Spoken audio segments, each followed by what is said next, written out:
नमस्कार। आज हम एक बहुत ही खास विषय पर बात कर रहे हैं, गुरु पूर्णिमा। नमस्कार। हाँ, ये भारतीय संस्कृति में ज्ञान, श्रद्धा, समर्पण इन सब का मतलब एक बहुत महत्वपूर्ण पर्व है। बिल्कुल। और हमारे पास जो जानकारी है उसके आधार पर हम आज इसे थोड़ा गहराई से समझने की कोशिश करेंगे। ये सिर्फ एक आप कह सकते हैं परंपरा नहीं है, बल्कि शायद जीवन को देखने का एक अलग नजरिया है। हाँ, बिल्कुल। गुरु पूर्णिमा ये आषाढ़ महीने की पूर्णिमा को आती है और इसका सांस्कृतिक, आध्यात्मिक दोनों ही तरह का महत्व काफी गहरा है। हाँ, मतलब ये सिर्फ एक दिन का त्योहार नहीं लगता, ये एक सतत प्रेरणा जैसी है। सही कहा। हमारी संस्कृति में तो गुरु का स्थान बहुत ऊंचा है, मतलब ईश्वर से भी ऊपर मानते कई बार। हाँ, वो श्लोक भी है ना। हाँ, कहते हैं कि गुरु वो शक्ति है जो अज्ञान के अंधेरे से ज्ञान के उजाले की ओर ले जाती है।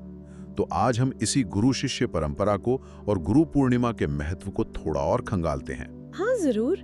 गुरु की महिमा तो खैर शब्दों में कहना मुश्किल है, पर कोशिश करते हैं। अच्छा, एक दिलचस्प बात यह है कि इसे व्यास पूर्णिमा भी कहा जाता है, ऐसा क्यों? हाँ, बिल्कुल। इसके पीछे एक अहम वजह है, ये महर्षि वेद व्यास की जयंती भी है। ओह अच्छा। हाँ, और उन्हें न केवल चारों वेदों को मतलब व्यवस्थित करने का श्रेय जाता है, बल्कि महाभारत जैसे महाकाव्य की रचना भी उन्होंने ही की। हाँ, महाभारत बहुत विशाल ग्रंथ। बिल्कुल, और इसी वजह से उन्हें आदि गुरु मानते हैं, मतलब सबसे पहला गुरु। आदि गुरु, ठीक है। और ये दिन सिर्फ आप देखें सनातन परंपरा में ही नहीं, बौद्ध धर्म में भी इसका बहुत महत्व है। अच्छा, बौद्ध धर्म से क्या जुड़ाव है इसका? माना जाता है कि इसी पूर्णिमा के दिन भगवान बुद्ध को जब ज्ञान मिला, उसके बाद उन्होंने सारनाथ में अपना पहला उपदेश दिया था। पहला उपदेश सारनाथ में? हाँ, और उस घटना को धम्म चक्र प्रवर्तन कहते हैं। धम्म चक्र प्रवर्तन? हाँ, यानी धर्म के पहिए का घूमना।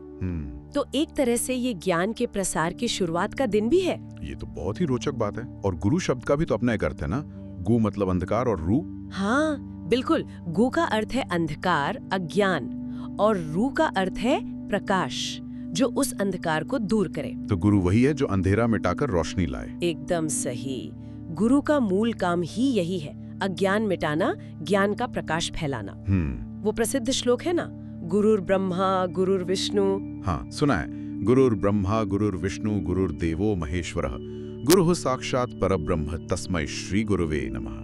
इसका अगर सरल शब्दों में अर्थ समझे तो इसका सीधा सा अर्थ है कि गुरु ही सृष्टिकर्ता ब्रह्मा है, पालनकर्ता विष्णु है और संहारक शिव भी। अच्छा। हाँ, और गुरु ही साक्षात परब्रह्म है, यानी वो परम सत्य। ऐसे गुरु को नमन है। ये दिखाता है कि गुरु सिर्फ मतलब कोई टीचर नहीं है जो जानकारी दे दे। हाँ, सिर्फ इन्फॉर्मेशन देना नहीं, वो जीवन बदलने वाली शक्ति है, सही राह दिखाने वाला। बिल्कुल। भारत में तो गुरु शिष्य की ये परंपरा ये तो हजारों साल पुरानी है। वैदिक काल के गुरुकुल। हाँ, और वो गुरुकुल सिर्फ पढ़ाई की जगह नहीं थे। नहीं। वहाँ विद्यार्थी शास्त्रों के साथ साथ आचरण सीखते थे, अनुशासन, सेवा भाव, जीवन जीने की कला, मतलब एक होलिस्टिक डेवलपमेंट होता था। हाँ, गुरु का साथ ही अपने आप में एक शिक्षा थी। बिल्कुल। कितने उदाहरण हैं। चाणक्य और चंद्रगुप्त को देख लीजिए, कैसे एक शिक्षक ने एक सामान्य बालक को सम्राट बना दिया। सही बात है। या फिर रामकृष्ण परमहंस और स्वामी विवेकानंद, गुरु ने शिष्य की जो अंदर की ऊर्जा थी उसको सही दिशा दी, दुनिया बदल दी उन्होंने। और ये सिर्फ इतिहास की बात नहीं है, मतलब आधुनिक समय में भी हमने देखा है। डॉक्टर कलाम को कितने लोग अपना गुरु मानते हैं, डॉक्टर राधाकृष्णन। हाँ, बिल्कुल। इन जैसे शिक्षकों में उस आदर्श को जीवित रखा, अनगिनत लोगों को प्रेरणा दी।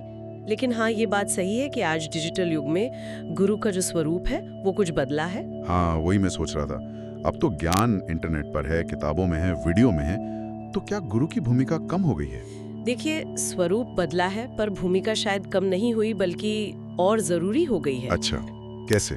क्योंकि आज जानकारी मतलब इन्फॉर्मेशन वो तो बहुत ज्यादा है, हर तरफ बिखरी हुई है। इंटरनेट खोलिए, सब मिल जाएगा। हाँ, इन्फॉर्मेशन ओवरलोड है एक तरह से। बिल्कुल। और यहीं पर सच्चे गुरु या मार्गदर्शक की जरूरत पड़ती है। गुरु सिर्फ जानकारी नहीं देता, वो विवेक देता है, सही गलत में फर्क बताता है, इतनी सारी सूचनाओं के बीच में से काम की चीज निकालना सिखाता है, रास्ता दिखाता है जब आप भटक जाते हैं। हाँ, ये बहुत अहम बात है, मतलब ज्ञान और विवेक में फर्क है। हाँ, आज शायद सबसे बड़ी चुनौती यही है, सूचना के इस समंदर में सही मार्गदर्शन पाना। तो फिर इस खास दिन गुरु पूर्णिमा पर गुरु के प्रति हम अपनी कृतज्ञता, अपना आभार कैसे जता सकते हैं? क्या तरीके हैं? देखिए, सबसे मुख्य तो है श्रद्धा, सम्मान और सेवा भाव। गुरु ने जो सिखाया है उसे अपने जीवन में उतारना, मेरे ख्याल से यही सबसे बड़ी गुरु दक्षिणा है। हाँ, उनकी शिक्षाओं पर चलना। बिल्कुल, अनुशासन में रहना, उनके दिखाए रास्ते पर चलना और मन में उनके लिए आभार रखना।